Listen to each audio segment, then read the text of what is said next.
No? Jadi kita confuse apa kelebihannya sampai dia boleh dapat itu. Jadi kalau Nabi tak perlu confuse. Tak perlu confuse kenapa? Kerana Nabi ni bukan sama macam kita. Nabi ni lain daripada yang lain.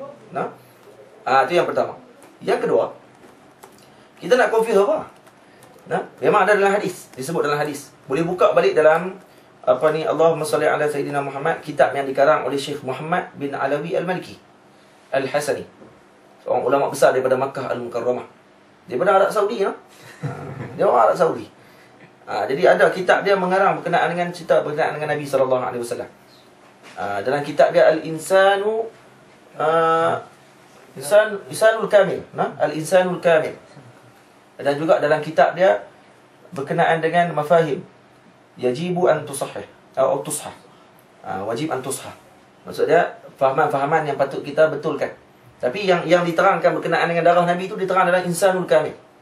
Dalam kitab Insanul Kamil itu dicerita panjang lebar macam mana Nabi bermuamalah dengan sahabat yang minum air kencing dia.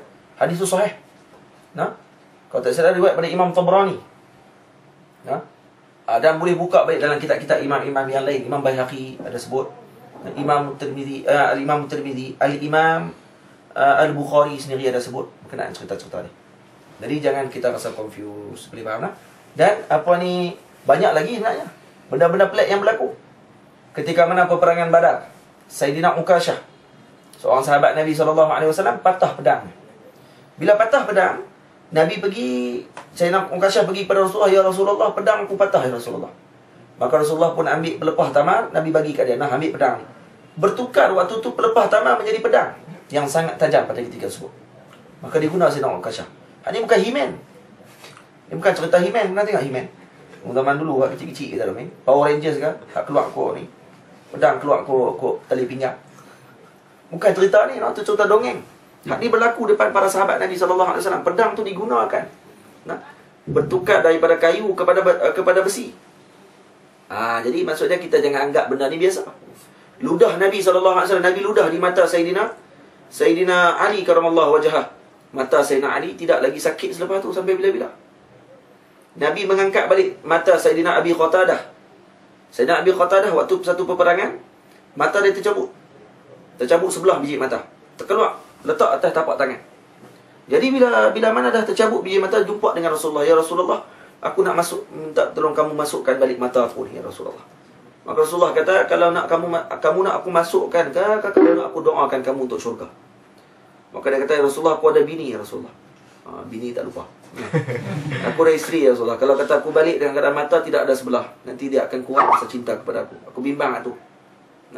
Jadi kalau boleh aku nak dia cinta kepada aku, dan kalau kamu masukkan mata, dia akan cinta dia tidak akan berkurang kepada aku. Yang kedua Rasulullah, jangan lupa doa masuk syurga sekali." Doa masuk syurga tak lupa. Jadi Rasulullah ambil biji mata Sayyidina Qatadah, masukkan terus tanpa dimasukkan dalam wad ke, tak ada. Nak kena ICU apa semua tak ada. Tak kena nak bedah-bedah apa. Nabi cuma terus masukkan biji mata. Hadis ini sahih. Maksudnya apa? Maksudnya Nabi beza dengan orang lain. Jangan sama air kencing Nabi, darah Nabi. Kata para ulama, semuanya suci, tidak najis. Disebut dalam kitab-kitab fiqh. Air kencing orang lain najis, air kencing Nabi tidak najis. Siapa yang kata air kencing Nabi najis, dikhawatiri akan mati dalam keadaan su'ul khatimah. Mati dalam keadaan penghujung dia yang sangat buruk, kerana syak wasangka dengan Rasulullah SAW. Jadi kena ingat sungguh-sungguh. Bagus yang bertanya. Kenapa? Karena takut dia confuse, nampak macam dengan orang kata nampak macam dengan pelik apa semua dia. Tak pelik. Benda yang bab Islam jangan pelik. Kalau pelik, maksud dia Nabi tak naik ke langit. Dia tak pelik. Macam mana Nabi boleh naik ke langit? Awak tak ada Apollo pun waktu tu. Apollo tak ada, macam mana Nabi naik? Tak pecah ke kepala nanti. Kalau kita naik di peringkat yang tinggi, maksudnya nanti akan tekanan yang sangat kuat, pecah kepala. Sebab tu semua kita nak fikir logik, jam terus otak kita. Sebab tu kita katakan berkenaan dengan Rasulullah lain daripada yang lain. Nabi tidak sama dengan kita. Hatta para ulama sebut Nabi sebagai ulama Malikiyah, dalam mazhab Maliki menyatakan kalau siapa kata Nabi lahir melalui lubang faraj, melalui lubang kemaluan, boleh dihukum bunuh kalau dengan tujuan mengatakan semikian untuk menghina Nabi SAW. Tujuan kata tadi Nabi lahir kot lubang faraj, dia kata lah Nabi pun lahir kot kemaluan, sama dengan kita. Siapa kata macam tu, para ulama kata boleh dihukum bunuh. Maksudnya boleh jatuh hukum murtad. Itu kita bimbang. Itu jangan samakan kita dengan Nabi SAW. Jadi jangan confuse. Dan letaklah hati, Nabi manusia yang luar biasa. Nabi manusia yang luar biasa. Wallahu a'lam. Ada lagi? Ada lagi insya-Allah. Alhamdulillah. Setengah jam. Setengah jam ya. Soalan, bagaimana akhlak Nabi dengan non-Muslim yang boleh diaplikasikan terutamanya ketika di Jepun? Baik. Nabi tak pergi Jepun lah. Cuma Nabi tahu semua tempat di dunia. So, Nabi pernah doakan semua tempat. Dan Sahih Muslim diceritakan bahawa Nabi pernah mendoakan semua tempat-tempat di. So, Nabi pernah melihat semua tempat-tempat tersebut. So, semua kawasan akan ada umat Nabi SAW. Baik, dalam apa ni kita katakan macam mana kita nak bermuamalah dengan orang yang bukan Islam. Kita kata yang pertama, bagaimana tengok dalam sirah Nabi SAW, Nabi bermuamalah dengan orang-orang yang bukan Islam di bumi Madinah. Nabi bermuamalah seperti biasa, berjual beli seperti biasa, berakhlak mulia dengan mereka. Malah Nabi melayan mereka dengan cukup baik. Cuma mereka yang buat tak baik dengan Nabi. Mereka orang sakitkan hati Nabi dan sebagainya. Nabi selagi mana orang panggil tidak keluar daripada had-had menghina Islam, maka ketika sebut Nabi tidak mengambil perhatian sangat. Kalau kena hak Nabi, kalau kena pada diri Nabi SAW, Nabi tidak mengambil perhatian. Orang tahu sampah sarak depan rumah Rasulullah, orang buat macam-macam sakitkan hati Nabi, Nabi tak kena apa.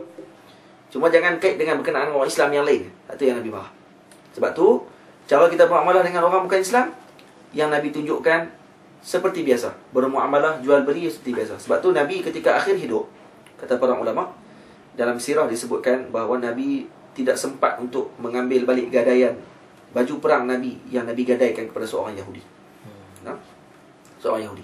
Dan dalam Islam, kalau tengok dalam sejarah para sahabat Nabi SAW, ketika mana zaman Sayyidina Ali karamallahu wajhah, waktu tu yang menjadi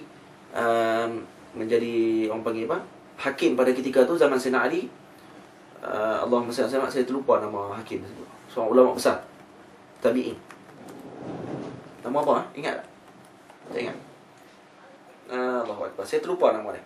Cuma ketika zaman tu Sayyidina Ali telah melihat seorang Yahudi mencuri baju perang Sayyidina Ali. Bila dicuri baju perang tersebut, maka Allahumma salli ala Sayyidina Muhammad, Sayyidina Ali mendakwa kata ni baju dia. Sebab dia cam lah ni baju dia. Maka Yahudi itu tak mengaku. Dia kata tak, ni baju aku. Kalau nak, kita masuk dalam pengadilan. Kita masuk dalam mahkamah. Jadi bila masuk dalam mahkamah, dalam mahkamah dibincangkan. Akhirnya Sayyidina Ali kalah. Kenapa? Karena Sayyidina Ali tidak ada bukti yang kukuh. Kata cuma Sayyidina Ali kata aku cam ni. Saksi tak ada. Maka Yahudi itu menang akhirnya. Maksudnya Yahudi ni jadi pelik. Dia kata sepatutnya bila masuk dalam mahkamah orang Islam, patutnya dia akan menangkan orang Islam lah. Macam mana sekalipun. Ni pula Khalifah, Amirul Mukminin, bukan orang biasa. Jadi kerana tidak ada saksi, maka kalah. Maka waktu tu masuk Islam Yahudi ni. Kenapa? Karena kagum dengan sistem yang Islam letakkan. Kalau kita zaman lah, orang tu lagi tak bersalah, lagi tu nak cari salah. Angkat tilam, angkat semua kali. Apa nak bagi salah orang tu? Suruh takut dah. Okey, baik. Jadi Allah SWT orang panggil, maksudnya kalau tak beramai dengan apa yang Allah Ta'ala letak, jadi masalah. Itu kalau beramai sungguh-sungguh dengan apa yang Allah letak, lagi jadi asbab dakwah kepada orang lain dan orang tu masuk Islam. Yang berlaku pada zaman Sayyidina Amr bin Al-As dan berlaku pada zaman Sayyidina Umar bin Al-Khattab radhiyallahu ta'ala anhu. Seorang Yahudi buat sebuah rumah di Mesir pada ketika tersebut. Jadi Sayyidina Amr nak buat masjid di tempat, di kawasan tadi. Jadi bila mana Sayyidina Amr nak buat masjid kawasan tadi, dia minta kepada golongan orang tua Yahudi ni untuk pindah ke tempat lain. Dia akan bagi tanah kat tempat lain. Yahudi ni tak mau. Aku nak duduk kat tempat ni. Maka Sayyidina Amr bin Al-As dah bagi dah surat waran untuk nak keluar daripada tempat tersebut. Dia tak mau juga. Akhirnya diruntuhkan rumah Yahudi tadi. Dibuat masjid. Maka Yahudi ni sedih, pergi ke Madinah untuk bertemu dengan Sayyidina Umar bin Al-Khattab, Amirul Mukminin pada ketika tersebut. Sampai di depan Amirul Mukminin 2 bulan perjalanan. Yang sebulan perjalanan daripada Mekah, daripada Mesir nak menuju ke Madinah. Sebulan perjalanan. Naik keldai. Zaman dulu tak ada kapal terbang, naik keldai. Jadi bila mana sampai di depan di Madinah, maka ditanya kepada seluruh orang Madinah di mana Amirul Mukminin. Maka orang kata Amirul Mukminin nanti tengok apa ni di masjid waktu Zuhur. Maka dia pun pergi ke masjid. Orang tanya kat masjid pula, dia kata dia ada bawah pokok tengah tidur. Terkejut dia tengok Sayyidina Umar sedang tidur di bawah pokok waktu tu. Patutnya Amirul Mukminin ni mestilah rumah besar. Tak, Sayyidina Amirul Mukminin tidak ada rumah waktu tersebut. Rumah kecil sangat. Jadi bila dia pergi jumpa dengan Amirul Mukminin, dia pun cerita apa yang dilakukan oleh Sayyidina Umar. Bila mana Yahudi ni main cerita masalah kat dia, dia bangun dan dengar satu persatu dengan teliti. Ini akhlak kita. Bila bermuamalah dengan orang bukan Islam, bila dia cakap dengan kita, dengar dengan teliti. Kenapa Ustaz saya nak tanya pasal Rasulullah, bukan Sayyidina Umar? Sayyidina Umar adalah daripada tarbiyah Nabi SAW. Tu akhlak Nabi. Jadi Nabi tunjuk gitu kat dia. Jadi bila bercakap dengan orang, dengar. Apatah lagi orang Islam. Kalau orang Islam cakap, lebih-lebih aula kita dengar apa yang dia cakap. Jangan duk tengok mata. Ini akhlak kita. Bila bercakap dengan orang, jangan mata melilau mata. Orang tanya soalan kat kita, mata kita tengok ke lain. Sambil duk jawab. Tidak ada akhlak. Nabi SAW tidak begitu. Kalau Nabi orang panggil dia akan berpaling keseluruhan badannya kalau dia boleh. Berpaling keseluruhan badan. Kita paling pala ya. Paling pala. Tu maksud dia orang ni orang jabbar. Dan Nabi tidak tunjuk dengan sebelah tangan, dengan satu jari. Nabi akan tunjuk dengan keseluruhan jari dia. Nak pergi ke mana? Sana. Nabi tunjuk. Dan mana arah tempat nak pergi ke tempat sekian-sekian, Nabi tak tunjuk gitu. Tak tunjuk dengan jari yang satu. Nabi akan tunjuk dengan seluruh jari Nabi SAW. Pergi ke sana. Boleh. Jadi Sayyidina Umar bila dengar satu persatu apa yang Yahudi itu cerita, maka Sayyidina Umar bangun dan marah kepada Sayyidina Amr bin As. Dia kata, celaka Amru. Aku hantar dia ke Mesir untuk memberi manfaat kepada rakyat, bukan nak bagi masalah kepada rakyat. Maka dia kata kepada Yahudi ini, tolong pergi ambil pelepah. Pergi ambil tulang rusuk unta. Tulang rusuk unta kan panjang bentuk satu tu kan. Jadi dia pun ambil. Dia ambil tulang rusuk tersebut. Yahudi ni pun pelik. Apa kan Amirul Mukminin, aku main jauh-jauh dia suruh ambil tulang rusuk Lepas tu dia ambil pedang, dia tarik daripada tulang rusuk tu, tarik satu. Tarik. Nombor satu. Bukan satu Malaysia. Nombor satu dia tarik. Tarik. Jadi bila tarik nombor satu tu, maka dia pun kata, bukan nombor satu, nombor alif. Alif. Alif, dia tarik alif. Kemudian bila dia kata, Yahudi ni pelik. Dia kata, tak ada cok apa semua pun. Dia kata, Sayyidina Amirul Mukminin kata kepada Yahudi ni, ambil tulang ni, bagi kepada Amr bin As, kata Umar bin Al-Khattab bagi kepada dia tulang ni.